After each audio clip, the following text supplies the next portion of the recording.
toutes les... alors, lorsque je parle du voile, généralement, quand on dit voile,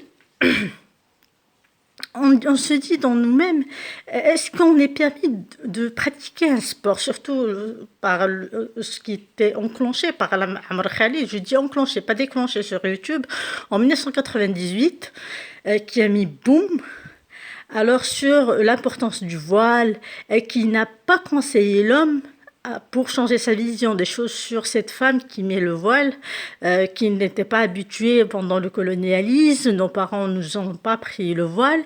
Aussi, nous sommes comme les Japonais, alors nous faisons le sport, la nage, nous portons le maillot et tout, mais en même temps nous faisons nos prières, nous jeûnons, nous faisons nos obligations religieuses avec joie et avec fierté.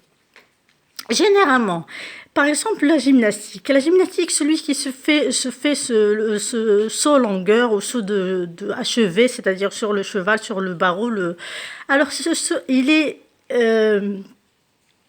comment dire, il est structuré par un corps qui est l'enseignant, qui est le manager, qui est l'ingénieur sportif, qui est le styliste pour les habits du sport. Par exemple, celui qui porte... les habits de gymnastique ne sont pas les habits de tennis, mais tout cela sont des habits qui sont apparents, qui montrent nos jambes. Pourquoi? Parce que celui qui vraiment connaît le sport, il ne vient pas dans la salle sportive comme il va dans une boîte de nuit. Non, il vient dans la salle sportive parce qu'il connaît les règles du jeu. Il applaudit parce qu'il sait quand le gymnaste a mis le point vainqueur ou pas. Alors l'ordinateur, alors il mesure si le gymnaste qui a fait la bousculade dans l'air et qui a mis les pieds sur terre, il a vraiment posé ses pieds correctement sur une dimension terrestre, sur un step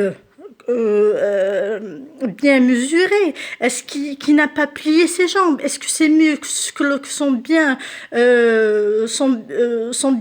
parentes, sont bien tirés? Alors tout cela est mesuré et noté, et vraiment par un jury très spécial.